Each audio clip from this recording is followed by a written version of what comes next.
कहाँ रह गए थे तुम?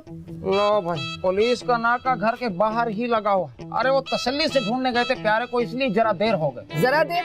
2 घंटे हो गए। कहाँ गए थे ढूंढने? अरे हम उन लड़कियों के पास गए थे जिन पर हमका शक था कि ये प्यारे से सेट हो सकते हैं, मगर उनको कुछ मालूम नहीं था। क्या किया फिर?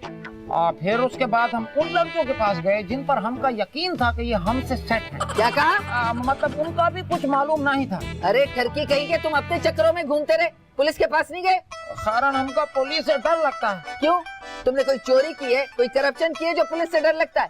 अरे कारण अगर हमने करप्शन की होती ना तो आज यूके और दुबई में हमारी जायदादें होती। और तुम टके टके में जलील हो रहे हो। नहीं कारण शायद हम चोरों की तरह बेशर्म होते। वो तो अब भी हो तुम। अरे अब प्यारे की बात कर लें। क्या बात कर ले? ढूंढ के तो लाए नहीं उसे।